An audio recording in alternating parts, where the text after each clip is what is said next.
Perché? Perché solo in questa maniera noi potevamo avere quel tipo di grano che per noi vestiva bene.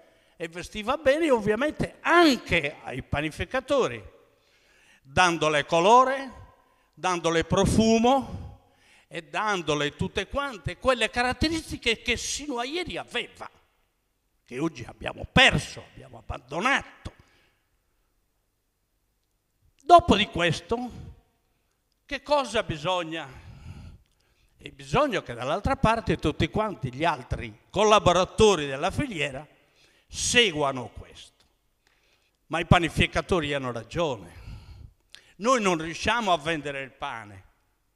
Perché non possiamo vendere il pane? Perché c'è la concorrenza che sta facendo. Le baguette, faccio per dire, non è che qui bisogna che la regione intervenga. E noi su questo non è un discorso politico, è un discorso di filiera, è un discorso di difesa. Perché a mio avviso tutti i prodotti che sono fatti in Sardegna dell'agricoltura sono per me biologici. Ma diamole un punto di riconoscimento. Come si può fare un punto di riconoscimento? Se loro fanno, panificatori, che fanno il sacrificio di comprare quel prodotto che costa quest'euro in più perché quel grano che noi andremo a seminare, ad avere, deve essere pagato per qualità, come fa quella a riconoscerlo se non le diamo il bollino di riconoscimento? A quel momento verrà valorizzato quel prodotto, diversamente non saremo, perché sarà sempre un prodotto comune come quell'altro che noi non possiamo difendere. Il discorso del grano che oggi non viene remunerato, noi i contratti che abbiamo fatto di semina con quelle varietà specifiche vengono remunerati in base alle loro caratteristiche e non di 20 euro.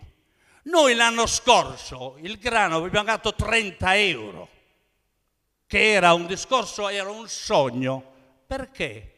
Ma era questo grano, non è vederlo così, quello con le spighe però, non quello che è nel vassoio che lì sotto, quello con le spighe, perché è un grano particolare, è un grano che ha caratteristiche, che ha tutte le doti, è un grano che è stato fatto 100 anni fa, che poi è stato abbandonato, perché oggi che cosa si cerca? Si cerca quello che forse rende di più, ma mi ha consigliato che quello là c'è il simetto, c'è il triticale, c'è quell'altro, c'è quell'altro. Siamo un branco di pecore che il consiglio che dà quello lì forse riesce a salvare la situazione. Si può, e concludo, producendo qualità, con contratti mirati, e in base a quello giustamente si può riuscire ad avere, non dico realizzato, ma salvare un po' la situazione. Diversamente è impossibile. Le concorrenze che abbiamo dalla parte esterna con dei prezzi incredibili che arrivano dal continente con delle cose insuperabili. Noi abbiamo un Carasau che è prodotto con quegli sfarinati, e se non diamo quel bollino non possiamo mai riconoscerlo. Solo così noi possiamo salvare in parte. Grazie. Signor Galleu, però siccome lei ha detto che da un quintale di grano non si fanno 80 kg di pane, quanto se ne fanno da un quintale? No, facciamo i conti, mi dica quanti sono, per fare i conti io, voglio capirlo. Prenda il microfono. Da un quintale, domanda, allora, da un quintale di grano Capelli, quanti chili di pane si possono fare? No, quanti mediamente. No, io le posso dire quanti chili di farina si può produrre. Vabbè.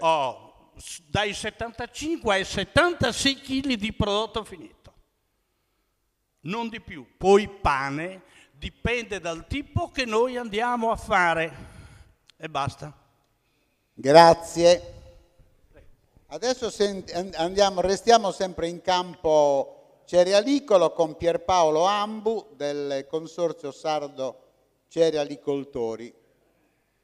Cereali sarde non de gusto schierribanta del sul mondo. Prego. Poi apriamo il dibattito, diamo la parola per primo alla provincia autonoma di Cagliari.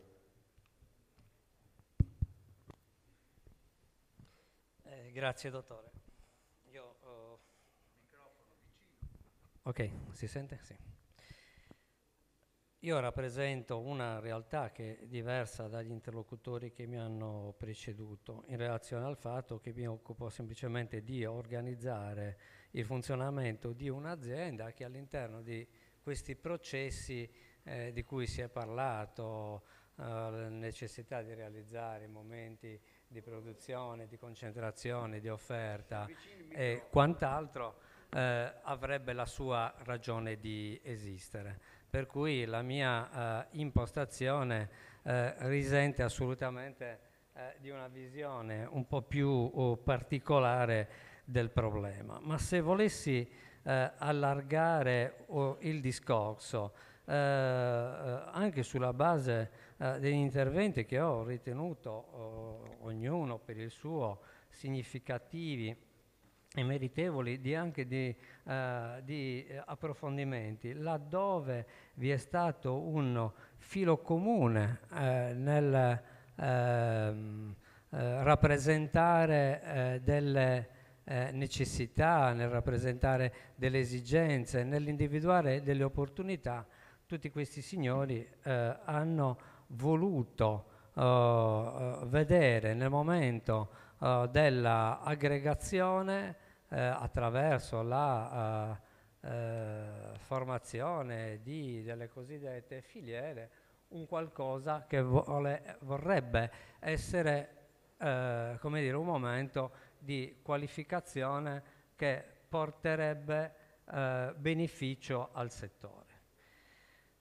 Questo immagino che sia un qualcosa che nel tempo non è avvenuto nei modi in cui avrebbe dovuto significarsi, perché probabilmente l'aggregazione dei produttori che avrebbe dovuto realizzarsi prima d'oggi attraverso degli altri strumenti non è riuscito a formare quella massa critica che sicuramente avrebbe consentito di realizzare quelle condizioni di aggregazione che sul mercato determinassero una massa critica capace di andare a orientare o quantomeno a condizionare il mercato. Questo probabilmente è l'assenza del coordinamento dei produttori, che neanche i sistemi più vissuti, più sperimentati, quali anche il sistema delle cooperative, dato che noi stiamo a parlare di difficoltà, probabilmente non è riuscito a realizzare. Manca verosimilmente un collegamento tra le diverse fasi di tutto il percorso che porta dalla coltivazione sino al momento della produzione vera e propria. Il rappresentante dei panificatori Portas ha citato la sua esperienza, mi ha sentito attraverso anche l'intervento del dottor Galleo, del signor Galleo, dell'ultimo che abbiamo sentito, ho ricavato degli elementi che portano sostegno sempre a questo che stavo appena dicendo.